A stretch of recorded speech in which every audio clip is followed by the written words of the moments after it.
안녕하세요. 오늘도 감사한 새날입니다. 오늘 히브리서 마지막 장 13장을 읽어보도록 하겠습니다. 제가 히브리서 13장까지 올 때까지 굉장히 힘들었거든요. 이 히브리서는 복음서도 아니고 또 일반 다른 서신서하고도 내용이 좀 다르고 거의 논문 같은 그런 내용들이 담겨져 있는 아주 깊이 있는 그런 말씀들이었어 가지고요. 제가 구약과 신약을 오고 가고 하면서 예전에 또 많이 공부했던 내용들도 또 끌어다가 더 공부하면서 여러분과 함께 읽어왔는데요. 그런 만큼 또 이 히브리서를 마지막 장 이제 끝내고 나니까 정말 그 예수님에 대해서 더 구체적으로 우리가 확실하게 믿음으로 알 수 있었던 거고, 그래서 더 확실하게 사람들에게도 증거할 수 있는 그런 더 단단함이 생겨서 참 고마운 시간이었던 것 같습니다. 여러분도 저와 함께 이렇게 길고 어려운 내용 함께 읽으신다고 수고하셨습니다. 오늘 우리 13장으로 이제 끝내는데요. 이 히브리서는 우리가 같이 공부한 것처럼 결국은 우리가 믿는 예수님은 구약에서 이미 계속적으로 모형으로 알려주고 이제 기다리던 그분이고, 그분은 완전한 우리의 구원자 되시고 완전한 대제사장 되시고 완전한 왕이 되셔서 이제는 우리를 위해서 이렇게 하늘에서 중보자 역할을 하시며 마지막에 다시 이 땅에 오시는 재림의 때는 완전히 이 땅을 이제 심판하시며 이렇게 하나님의 복음 안에 들어온 자와 아닌 자의 어떤 심판이 있을 거라는 그런 확실한 내용들을 이야기했습니다. 그래서 지난번 어제 12장에서는 그런 이야기였거든요. 예수님에 대해서 쭉 확실하게 이야기를 해주고, 그러니 영원한 메시아 대신 예수님을 꼭 붙들어라. 힘들어도 배교하지 말고 끝까지 잘 가라. 그런데 12장에서는 그런데 그렇지 못하고 배교하게 되면 어떤 징계가 있는지, 이런 내용들, 그리고 하나님을 거역한 자들에게 어떤 일들이 있을 건가에 대한 경고를 또 무섭게 해주며, 29절 마지막 절에 12장 29절에 우리 하나님은 소멸하는 불이심이라. 그러니까 하나님의 그 주신 새 언약을 부정하고 고의로 떠나는 자들에게는 어떤 불운 심판이 있을 거라는 그런 내용이 있는 장이었습니다. 오늘 그래서 13장에서는요, 결국은 하나님께서 그러니까 기뻐하시는 제사가 무엇인가, 하나님을 이제 12장에서 마지막에서 그런 이야기를 했었잖아요. 그러므로 우리가 흔들리지 않는 나라를 받았은즉 은혜를 받고 이로 말미암아 경건함과 두려움으로 하나님을 기쁘시게 섬길지니라. 그러니까 구약에서 정말 그 하나님을 향해서 계속 제사를 많이 드려왔었는데요. 이 불완전한 제사 말고 이제는 예수님이 우리의 모든 것을 해결해 놓은 이 상태에서 우리가 하나님께 드릴 수 있는 제사가 어떤 건지 그것에 대해서 이제 이야기를 합니다. 1절에서 형제 사랑하기를 계속하고, 2절 손님 대접하기를 잊지 말고, 또 이렇게 3절에 보면은 우리와 너희와 함께 갇힌 것 같이 갇힌 자를 생각하고, 이런 이야기를 합니다. 하나님 우리께서 우리에게 주신 모세 십계명이 있었잖아요. 모세를 통해서 하나님께서 말씀하신 그 십계명이 있었는데 예수님께서 이 땅에 오셨을 때 율법 학자가 와서 예수님께 질문을 했잖아요. 예수님은 당신은 이 무엇이 하나님 말씀 중에 제일 중요한 건지 그 계명에 대해서 물어봤을 때 예수님께서 딱 두 가지로 정리를 해주셨습니다. 하나님을 사랑하고 너의 이웃을 사랑하라. 그 10가지 계명을 다 정리하면 딱 두 가지라는 거죠. 하나님을 사랑하고 네 이웃을 사랑하라. 근데 여기서도 그러면 이제 하나님께 기뻐하시는 제사를에 대해서 이야기하면서 첫째 이야기하기를 형제 사랑하기, 이웃을 사랑하는, 내 옆에 있는 사람들을 사랑하는 내용을 합니다. 첫째는 이웃을 사랑하고, 더 나아가서는 손님 대접하기를 잊지 말라. 손님들을 또 사랑으로 대접하라는 거. 이 시대에는 사실은 뭐 여관 같은 것도 없고 어떤 그런 숙박 시설이 없었기 때문에 여행 중에 있는 사람이나 타 지방에 이렇게 일이 있어서 움직이는 사람들이 머물 곳이 마땅치 않은 건 거죠. 그들에게 정말 사랑으로 이제 받아들이고 잘 대접하라는 이야기를 합니다. 그러면서 어떤 이야기를 하냐면 구약에서 아브라함이 그때 뭐 아브라함 상수리 나무 밑에서 있다가 천사들을 맞이하는 일이 있었습니다. 그때 천사인 줄 모르고 그냥 맞이해서 정말 극진하게 대접을 했는데 그들이 천사였던 건 거고, 그 천사가 아브라함에게 하나님의 그 놀라운 소식을 전하기를 너에게 정말 그 아들이 있을 것이다. 그때 정말 놀라운 복된 소식을 얻게 되는 그런 상황이 있었던 것을 이야기합니다. 그러니까 부지 중에 천사를 대접한 일들도 있지 않느냐.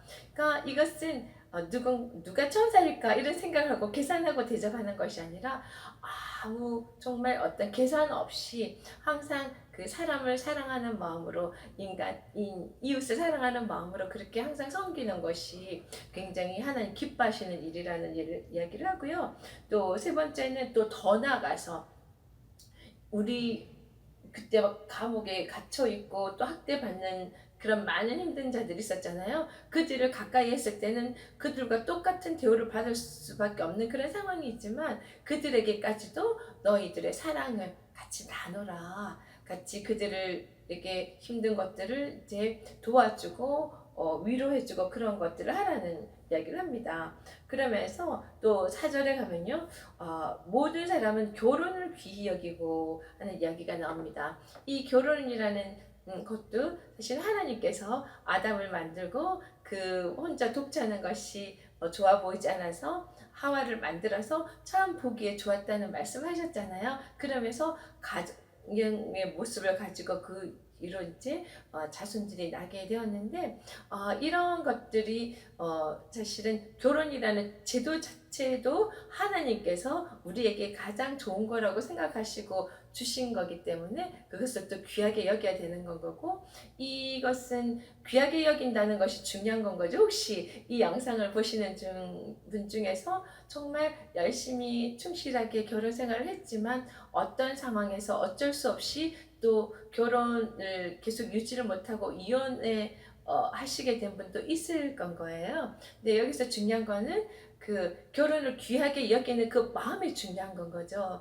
결혼 생활을 유지하고 있음에도 그것을 귀하게 여기지 않고 함부로 하고 서로 배우자를 사랑하는 마음을 하지 않은 것은 귀하게 여기는 것이 아닌 건 거예요. 그래서 항상 내 마음 상태가, 우리의 마음 안에 생각이 어떤 건가가 더 중요한 건 거고, 그렇지만 어쩔 수 없이 하게 됐던 어떤 그런 분들에 대해서 우리가 너무 어떤 이렇게 크리스찬으로서 좀 안 좋게 보는 그런 시야는 안 가졌으면 좋겠습니다. 오히려 같이 살면서도 남편을 공경하지 않고 아내를 사랑하지 않고 그런 것들은 오히려 더 나쁜 걸 수 있는 건 거죠. 결국은 하나님께서 주신 모든 것이기 때문에 우리가 무엇을 하든 먹든지 입든지 살든지 모든 부분에 있어서 하나님 보시기에 어떠할까, 정말 기뻐하시는 행동인가, 기뻐하시는 생각들인가, 그것을 첫째로 생각하는 게 제일 중요한 것 같습니다. 그러면서 5절에 가보면요, 돈을 자랑하지 말라는 말이 나옵니다. 우리 구약에도 돈과 재물과 하나님을 같이 겸해서 섬길 수 없다는 이야기가 나오잖아요. 돈은 참 필요한 거고 중요한 거고 삶에 있어서 참 유용한 거긴 하지만 그것을 유용하게 쓰는 것이 아니라 그것을 사랑하게 되면은 그것에 내가 목매달리게 되고 돈의 노예가 되는 이런 상황이 되는 건 거죠. 그것이 오히려 처음에는 나에게 필요한 것을 채우는 것 같지만 그것이 나의 덜미를 잡고 나를 끌고 갈 때 정말 하나님께서 준비하시는 그런 정말 복된 것들, 귀한 것들을 놓치게 되는 그 은혜에서 벗어나는 그런 일이 될 수밖에 없는 거라는 거 기억을 하면서 이렇게 확실하게 돈을 사랑하지 말라고 말하고 그것을 우리가 믿고 갈 수 있는 근거를 또 하나님께서 이야기하십니다. 5절에 보면요, 그가 친히 말씀하시기를 내가 결코 너희를 버리지 아니하고, 첫째 절대 안 버리신다 그러시고, 둘째 너희를 떠나지 아니하시리라 더 강조를 하십니다. 그러니까 우리 부모가 자녀를 끝까지 내 있는 거 모든 거 다 내어주면서 이렇게 서포트 해주는 그런 거 이상의 하나님은 우리와 늘 함께 하시고 우리를 떠나지 않고, 그러면은 우리의 필요를 다 아실 테니까 그 모든 것들 하나님께서 또 다 해결해 주신다는 그런 믿음 안에서 우리는 돈을 잘 쓰는 사람이 되어야지 돈을 사랑해서 끌려다니는 사람이 되었으면 안 될 것 같습니다. 그리고 6절에 보면은요. 그러므로 시편 118편 6절을 가지고 와서 다시 이야기합니다. 주는 나를 돕는 이시니 내가 무서워하지 아니하겠노라. 사람이 내게 어찌하리요. 네, 그래서 이 세상에 있는 모든 돈이나 무슨 죽음, 뭐 위험, 또 명화나 모든 것들 다 그것들이 내가 하나님 은혜 안에 딱 들어가 있으면 나를 치지 못하고 나를 넘어뜨리게 하지 못하고 나를 어떻게 못한다는 그런 시편의 말씀을 인용해서 이야기를 하고 있네요. 그래서 7절에 또 보면은 그래서 하나님의 말씀을 너희에게 일러주고 너희를 인도하던 자들을 생각하며 인도하던 하니까 이미 이제 과거의 인물들인 것 같아요. 구약 속에서 하나님 말씀 우리에게 계속 전해주던 그 자들의 행실의 결말을 보고 그들의 믿음을 본받으라. 우리 11장에서도 계속 쭉 믿음의 선진들을 봐왔던 건 거잖아요. 그리고 그 정말 하나님 말씀을 전하던 그 뜨거움을 가지고 그 사랑을 가지고 전하던 자의 마지막을 우리가 보며 그 믿음을 본받으라 이야기를 합니다. 8절에 그래서 예수 그리스도는 어제나 오늘이나 영원토록 동일하시니라. 이 이야기는 세상에 있는 많은 지도자나 선생이나 우리를 이끌어주던 리더자들은 그 열정을 다하면서 우리에게 전해준 그것도 참 감사하지만 그것을 유한한 것이었고, 그렇지만 이제는 완전하고 영원한 누가 우리에게 오셨다고? 예수님을 우리가 딱 보며 그분이 우리에게 정말 스승이 되셔서 우리가 따라갈, 본받아갈 영원한 분이시라는 거. 왜냐하면 그분은 어제나 오늘이나 영원토록 동일하신 분이기 때문에 우리가 그렇게 할 수 있다는 거 너무 감사한 것 같아요. 9절에 보면은 그래서 여러 가지 교훈에 끌리지 말고 마음을 은혜로서 굳게 하고, 왜냐면 그때 지금 이거를 받아들고 있는 히브리 이 사람들은 정말 거짓된 복음들도 막 이 사람들을 흔들기도 하고 정말 그 믿음이 굳건하지 못하니까 막 이리저리 마음이 흔들려서 배교하기도 하고 이런 일들이 많이 있었기 때문에 그런데 끌리지 말고 은혜로서 굳게 잡고, 그 내용 중에는 또 어떤 게 있었냐면요. 구약의 쭉 이때까지 오랜 시간 동안 그 자기들의 조상들에 의해서 지켰던 많은 율법적인 행위들이나 제사들이 있잖아요. 그것들을 통해서 뭔가 계속해서 이런 구원을 찾으려고 하니까 뭔가 선함을 통해서 구원을 받을 수 있는 행위를 그렇게 하려고 해놓으니까 정말 은혜 안에 확실하게 들어가지 못했던 걸 얘기하면서 여기 이런 이야기를 하네요. 9절에 아름답고 음식으로서 이것 할 것이 아니라 음식으로는 절대 음식이나 어떤 행위로서 유익을 얻지 못한다는 이야기를 합니다. 그런 것들은 사실은 실제 예수님이 오시기 전에 예수님을 설명하기 위한 모형이었고, 그것을 모델로 해서 그걸 통해서 예수님을 바라보게 하는 그런 거였는데, 그들은 실제 예수님이 이 땅에 오셨고 그 모든 것을 해결하는데도 불구하고 예수님을 바라보지 못하고 계속 뒤의 것을 바라보고 그 행위나 어떤 깨끗한 거룩한 음식이나 사람들이 생각하는 거룩한 행실이나 거룩한 말이나 그런 걸 통해서 계속 이뤄가려고 했기 때문에 그런 것들은 사실은 유익하지 못하다는 이야기를 합니다.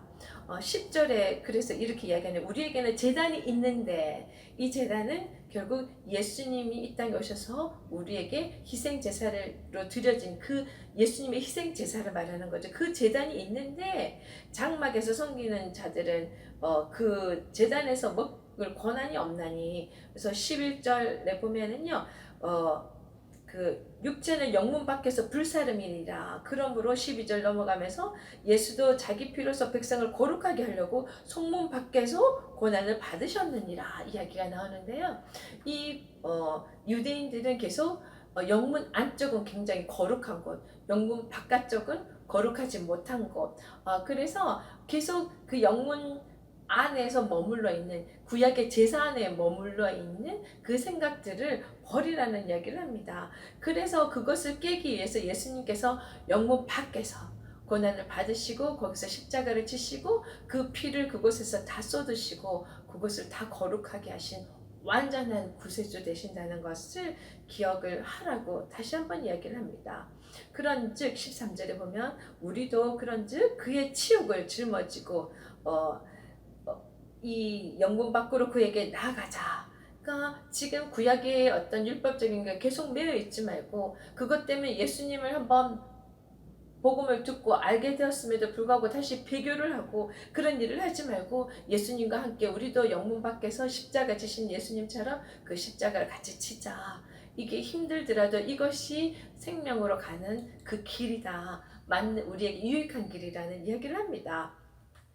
14절에 보면은요, 우리가 여기에는 영관 도성이 없으므로 장차 올 곳을 찾나니, 여러분 이제 벌써 눈치채셨을 것 같아요. 자, 여기에는 이 땅에는 영관 도성이 없다고. 자, 이 예루살렘 실제로 우리 지구상에 존재하고 있는 그 예루살렘, 신의 산 이런 것들은 다 모형이라는 건 거죠. 모형은 언제든지 실제적인 게 나타나면 없어질 수밖에 없는 거, 의미가 없는 거. 이제는 실제적인 도성이 예수님을 통해서 하늘나라에 올라갈 수 있는 도성을 갈 수 있는 우리들이 다 되었으니 이제 그 이 땅에 있는 것으로 자꾸 매여 있지 말고 영원한 완전한 하늘 도성을 하늘나라를 꿈꾸는 우리가 다 되어야 된다는 거죠. 그래서 15절에 그러므로 우리는 예수로 말미암아서 항상 찬송의 제사를 하나님께 드리자. 이 땅에 완전하지 못한 거에 계속 매여서 불안한 상태였는데 예수님을 통해서 우리가 이제 완전한 그곳을 갈 수 있는 상황이 됐잖아요.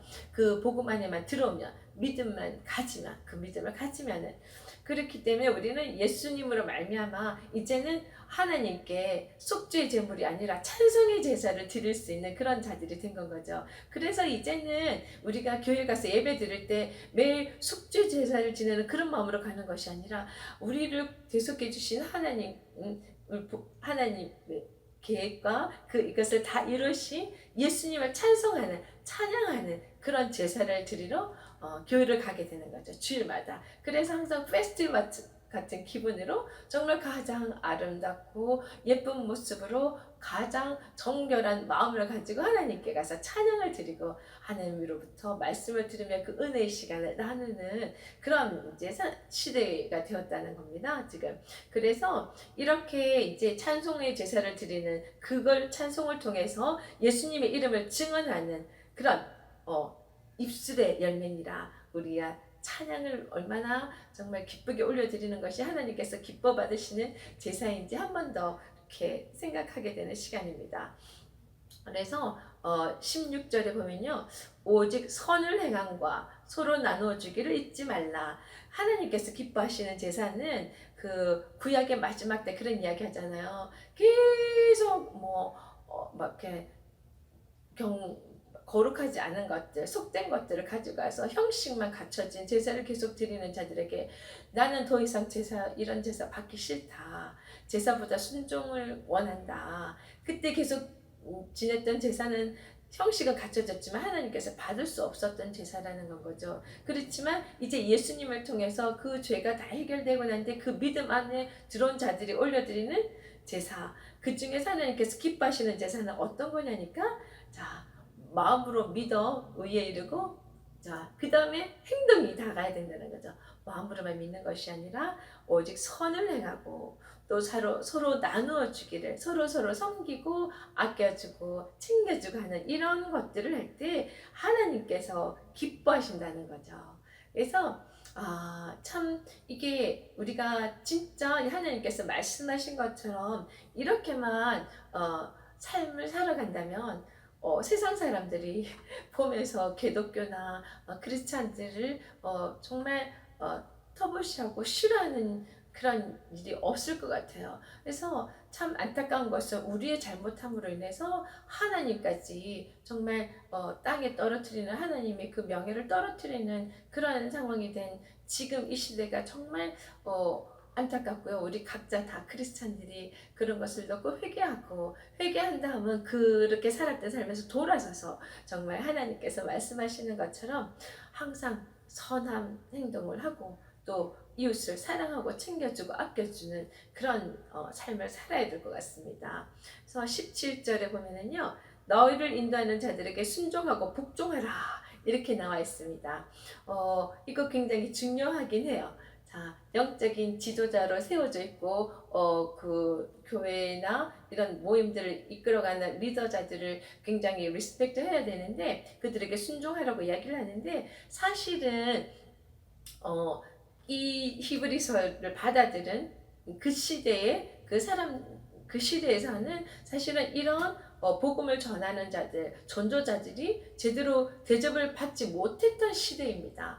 그런 어떤 제도도 되어 있었지 않고 제대로 서포트도 안 하고 그분들이 막 존경을 받는 그런 시대도 아니고 정말 밖에서에서 이렇게 말씀을 전하고 다니는 자들이었기 때문에 그들은 정말 목숨을 내놓고 대접도 못 받으면서 목숨을 내놓고 그들을 위해서 정말 희생을 하는 그런 자들이었거든요. 그런 자들에게 순종하라는 그런 의미가 담겨져 있습니다. 그러면 또 지금 시대하고 비춰보자면 지금 그런 어떤 위치에 계신 분들이라면은 이 맡겨진 영혼들에 대해서 그 시대에 초대교회 때 이렇게 뭐 바울처럼 맞아가면서도 끝까지 그 정말 복음을 전하기 위해서 본인의 모든 것을 내려놓고 희생하고 그 한 사람 한 사람이 잘못되었을 때 눈물로 그들을 위해서 기도하는 것들, 그런 것들이 필요하지 않나 하는 생각을 또 한번 해봅니다. 그래서 그 바로 뒤에 보면은 그들은 너희 영혼을 위해서 경성하기를 자신들이 청산할 자인 것처럼 하느니라. 그들로 하여금 즐거움으로 이것을 하게 하고 근심으로 하게 하지 말라. 이런 이야기를 합니다. 그들을 즐거움으로 이걸 하게 하는 것이 오히려 너에게 유익이 되느니라. 그래서 여기 경성하기를이 어떤 말이냐면 이제 원어로 보면 저도 아그리프누시 이렇게 나와 있던데요. 그거는 원래 뜻이 양떼들을 돌보기 위해서 그 목자가 밤을 지새우는 그런 잠도 자지 않고 피곤함에도 불구하고 양떼 한 마리라도 잘못될까봐 그들을 지키기 위해서 깨어있는 그런 어떤 상태를 경성한다는 그런 표현으로 한다고 합니다. 그래서 이거를 이제 크리스찬의 어떤 지도자로 보자면은 각각 그리스도인들의 영혼이나 영적인 생활과 복리를 위해서 좋은 어떤 도움을 주기 위해서 날마다 깨어 있고 그들을 영혼을 위해서 눈물로 기도하고 또 그들을 아주 세심하게 돌보는 어떤 그런 자들에게는 우리가 당연히 목회자로서의 어떤 권위도 인정해드리고 또 해야 되고 또 그분들은 그런 권위를 가지게 되는 것이 어떤 무력적인 것이 아니라 이런 정말 참된 목자 같은 그런 삶을 살 때 그런 책임감을 가지고 갈 때 그 권위는 저절로 세워지지 않나 하는 생각을 또 한번 해봅니다. 그래서 그런 자들에게 정말 우리가 잘 순종하는 것이 결국 그들이 힘을 받아서 더 열심히 하나님의 말씀을 전하고 또 그 영혼들을 위해서 아주 세세하게 필요한 것들을 채워주고 도와주고 한다는 거죠. 그래서 그 18절에 보면은 참 우리는 그런 마음을 즐거움으로 우리가 경성하는 마음 하면서 하는 거니까 우리를 위해서 기도를 해달라. 그러면서 왜 그렇게 자신 있게 기도를 부탁할 수 있는 것이 우리는 선한 양심이 있어서 선하게 행하는 걸 너희들이 보고 있지 않느냐. 여기서도 보면 아는 것처럼 우리가 마음으로 생각하는 것은 마음에서 끝나는 것이 아니라 행동을 유발하게 돼 있어요. 그래서 우리가 크리스찬들을 보면서 입으로 말만 하는 크리스찬이 아니라 그 말이 행동으로 말할 필요도 없이 행동으로 나올 때 그런 자를 참 크리스찬이라고 할 수 있는 거죠. 그래서 누구 한 사람을 서로 손가락질하면서 너는 말만 하는 크리스찬이냐? 그렇게 할 것이 아니라 나 한 사람이 그렇게 말씀을 통해서 배운 모든 것들, 하나님을 경외하고 이웃을 사랑하는 그 모든 것들을 배웠으면 그것이 자연스럽게 내 삶 속에서 녹아나서 매일매일 그런 것에 관심을 갖다 보면은 그런 행동을 나오게 되고 행동할 기회가 주어지는 건 거죠. 그러한 것들이 굉장히 중요할 것 같습니다. 그러면서 19절에 보면 이제 빨리 가서 이렇게 힘든 자들을 위해서 같이 기도도 하고 가서 격려를 해주고 싶어하는 마음이 들어있네요. 19절에 20절부터는 축복하면서 끝인사를 하고 있습니다. 그러면서 20절에 보면요, 양들의 큰 목자이신 이런 이야기를 합니다. 이 히브리서에 계속 보다 보니까요, 그 제사 더 큰 제사, 제사장 더 큰 제사장, 여기도 보니까 목자 더 큰 목자 이렇게 나오네요. 아마 여러분들이 눈치채셨을 것 같아요. 구약에 있었던 모든 것들도 다 그것의 모형이었기 때문에 그 자체로 어떤 선한 뜻이 있고 의미가 있는데, 이제 예수님으로부터는 이제 큰이 붙는 건 거죠.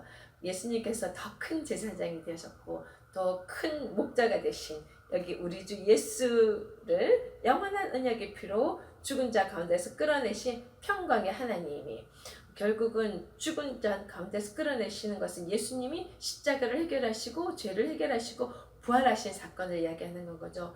그래서 부활했다는 그 의미는 사실은 이제 하나님께서 법적으로 이제는 더 이상 이제 인간들의 죄를 묻지 않겠다. 왜냐하면 예수님께서 다 해결해냈기 때문에 그 믿음 안에 들어온 자들은 이제 더 이상 죄를 묻지 않겠다. 그래서 평강의 하나님이 그렇게 인정하셨고 하나님의 속성이 평강인 건 거잖아요. 그래서 우리에게 예수님께서도 이 땅에 오셔서 너에게 평안을 끼치느니, 이제 드디어 하나님께서 갖고 계신 속성 평강이 우리에게도 임하는 그런 상황이 놀라운 은혜인 것가 우리에게 일어난 겁니다. 21절에 보면은요, 그래서 모든 선한 일에 너희를 온전하게 하사 자기 뜻을 행하게 하시고, 이것을 보니까 이게 생각나네요. 내가 거룩하니 너희도 거룩하라. 하나님의 속성, 하나님께서 태초에 우리 인간을 만드실 때 하나님의 형상을 닮아서 하나님의 생기를 코에 불어넣어서 생명체로 만드셨잖아요. 그 하나님의 형상을 닮아서 안에는 겉의 모습을 말하는 것도 있겠지만 사실은 하나님의 어떤 속성을 우리에게 많이 부어 누워 주신 건 거죠. 그 속성 안에 이런 평강도 있을 거고 선함도 있을 텐데, 우리가 죄를 지음으로 해서 그것들이 다 타락하게 됐다는 거. 인간이 타락하면서 자연도 다 타락해서 엉겅퀴를 내고 인간이 땀을 흘리고 노력해야지 먹고 살 수 있는 이런 상황이 되었던 건데, 이제는 예수님을 통해서 우리 죄가 해결됐잖아요. 그러니 이제는 다 회복이 되어서 하나님이 선하신 일을 하시는 것처럼 우리 또한 그렇게 선한 일을 할 수 있는 것을 하게 하신다는 거. 그 앞에서 즐거운 것을 예수 그리스도로 말미암아 우리 가운데서 이루시기를 원하노라. 우리가 그 예수님을 통해서 죄 사함을 받고 매일매일 성화되어가는 과정을 가는 것을 하나님께서 굉장히 기뻐하신다는 겁니다, 지금. 그래서 우리 가운데 그 이루시기를 원하시며 그 영광이 세세 무궁토록 있을지어다. 자, 하나님은 워낙에 영광 그 자체신데 우리를 통해서 영광을 받으시는 건가요? 우리가 우리를 통해서 하나님의 속성이 드러날 때마다 그것이 하나님께 영광 올려드리는 건 거거든요. 그래서 말로만 영광하는 것이 아니라 정말 하나님이 어떠신 분인 줄 우리가 하나하나 알아가면서 그 모습을 그대로 우리 속에서 심어주셨으니 하나님께서 하신다고 분명히 하셨어요. 그렇게 하나님 뜻을 행하시려고. 그러니까 그것을 배워가며 매일매일 성화 과정에 동참해서 그것들이 우리를 통해서 드러날 때 세상 사람들이 바라볼 때 저것이 참 선한 모습이구나, 저것이 참 아름답구나, 그렇게 이야기하는 모든 것이 하나님께 영광이 된다는 거 기억하면서 우리 삶이 하나님의 걱정 근심이 되는 삶이 아니라 이제는 정말 하나님께 매일매일 영광 올려드리는 그런 삶이 되었으면 참 좋겠습니다. 그러면서 이제 마지막 인사를 거의 하고 있는데요. 22절에 보면 형제들아 내가 너희를 권하노니 권면의 말을 용납하라. 내가 간단히 너에게 썼느니라. 사실은 이 13장 올 때까지 굉장히 깊고 어려운 말을 했는데, 여기서 이제 그 말이 책망하는 말이 아니라 배교하고 아니면 막 흔들린다고 뭐라 그러는 것이 아니라 정말 사랑으로 권하고 또 잘 가라고 격려하는 차원에서 쓴 글이다, 이렇게 부드럽게 마무리를 합니다. 하면서 23절에 이제 디모데가 놓인 것을 너희가 알라. 우리 바울이 아들같이 생각했던 디모데 기억하시죠? 디모데가 뭐 어딘가 사역에 매여서 못 오는 건지 아니면 감옥에 있어서 못 오는 건지 확실한 상황은 잘 모르겠지만 놓였다는 표현을 보면 감옥에 있던 상황에서 이제 놓인 걸 수도 있고요. 어쨌든 그 디모데가 오면은 그와 함께 가서 보리라. 그만큼 이 글을 보내는 자들에 대한 사랑이 깊고 그림이 깊다는 그런 마음의 표현인 것 같습니다. 그러면서 24절 너희를 인도하는 자들과 모든 성도들에게 문안하라. 이달리아에서 온 자들도 문안하라. 결국은 인도하는 자, 인도받는 자, 모든 예수 이름 안에서 모인 모든 교회 이 사람들이 서로 화평하라 하는 그 말을 하고 싶은 건 거예요. 그래서 25절에 보니까 은혜가 모든 사람에게 있을지어다. 이렇게 이제 모든 뭐 배교하는 자나 아니면은 뭐 이렇게 지금 글을 받아 들고 오는 히브리서를 받아 들고는 그 수신자들이나 또 하나님의 말씀을 전하는 지도자나 또 모든 사람들의 그 갈등은 사실은 하나님의 은혜 안에 들어가야지 그게 해결된다는 거. 그것을 이야기하면서 그 은혜가 모든 사람에게 있을지어다. 이렇게 아주 귀한 축복을 해주면서 이제 마칩니다. 드디어 히브리서를 우리가 마쳤는데요. 자, 이것을 보면서 제가 단어 하나가 딱 그냥 떠올랐습니다. 모든 것이 하나님의 은혜다. 우리가 정말 이 은혜 없이는 이 모든 것을 가질 수 있는 자격이 하나도 없는 자들인데 이 귀한 것을 우리가 하나님의 은혜로 받았구나. 그러니까 마지막에 지금 이 히브리서 저자가 이야기한 것처럼 그 은혜 안에 우리가 다 들어가서 모든 것이 하나님 뜻 안에서 정말 사랑으로 잘 뜻이 하나님의 뜻이 이 땅에서도 이루어지기를 간절히 소망합니다. 이 은혜에서 절대 벗어나지 말고 그 은혜를 매일매일 기억하며 하나님께 찬양을 올려드리고 매일매일 영광 올려드리는 그런 삶이 되었으면 좋겠습니다. 찬송가를 그래서요. 하나님의 은혜로 이 찬양 좋아하시는 분들 굉장히 많은 줄 알 텐데요. 이 찬양을 기쁜 마음으로 올려드리면 하나님께서도 굉장히 기쁘게 받으실 것 같습니다. 우리 같이 힘차게 불러보겠습니다.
주님 만날 그것도 난 알 수 없도다.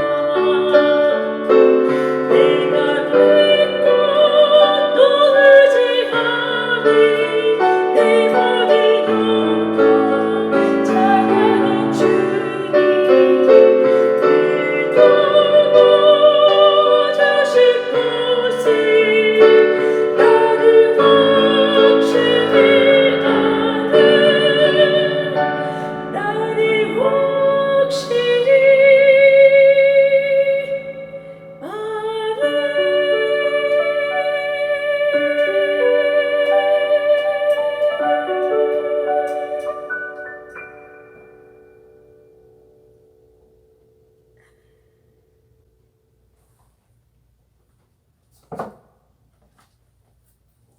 히브리서 13장. 형제 사랑하기를 계속하고 손님 대접하기를 잊지 말라. 이로써 부지 중에 천사들을 대접한 이들이 있었느니라. 너희도 함께 갇힌 것 같이 갇힌 자를 생각하고 너희도 몸을 가졌은즉 학대받는 자를 생각하라. 모든 사람은 교련을 귀히 여기고 침소를 더럽히지 않게 하라. 음행하는 자들과 간음하는 자들을 하나님이 심판하시리라. 돈을 사랑하지 말고 있는 바를 족한 줄로 알라. 그가 친히 말씀하시기를 내가 결코 너희를 버리지 아니하고 너희를 떠나지 아니하리라 하셨느니라. 그러므로 우리가 담대히 말하되 주는 나를 돕는 이시니 내가 무서워하지 아니하겠노라. 사람이 어찌 내게 어찌하리요 하노라. 하나님의 말씀을 너희에게 일러주고 너희를 인도하던 자들을 생각하며 그들의 행실의 결말을 주의하여 보고 그들의 믿음을 본받으라. 예수 그리스도는 언제나 오늘이나 영원토록 동일하시니라. 여러 가지 다른 교훈에 끌리지 말라. 마음은 은혜로서 굳게 함이 아름답고 음식으로서 할 것이 아니니 음식으로 말미암아 행한 자는 유익을 얻지 못하느니라. 우리에게 제단이 있는데 장막에서 섬기는 자들은 그 제단에서 먹을 권한이 없나니 이는 죄를 위한 짐승의 피는 대제사장이 가지고 성소에 들어가고 그 육체는 영문 밖에서 불사름이니라. 그러므로 예수도 자기 피로서 백성을 거룩하게 하려고 성문 밖에서 고난을 받으셨느니라. 그런즉 우리도 그의 치욕을 짊어지고 영문 밖으로 그에게 나아가자. 우리가 여기에는 영관 도성이 없으므로 장차 올 곳을 찾나니 그러므로 우리는 예수로 말미암아 항상 찬송의 제사를 하나님께 드리자. 이는 그 이름을 정언하는 입술의 열매니라. 오직 선을 행함과 서로 나누어 주기를 잊지 말라. 하나님은 이 같은 제사를 기뻐하시느니라. 너희를 인도하는 자들에게 순종하고 복종하라. 그들은 너희 영혼을 위하여 경성하기를 자신들이 청산할 자인 것 같이 하느니라.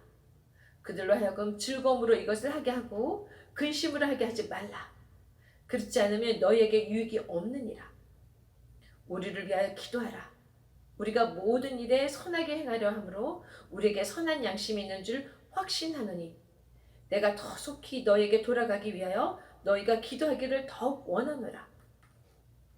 양들의 큰 목자이신 우리 주 예수를 영원한 언약의 피로 죽은 자 가운데서 이끌어내신 평강의 하나님이 모든 선한 일에 너희를 온전하게 하사 자기 뜻을 행하게 하시고 그 앞에 즐거운 것을 예수 그리스도로 말미암아 우리 가운데서 이루기를 원하노라.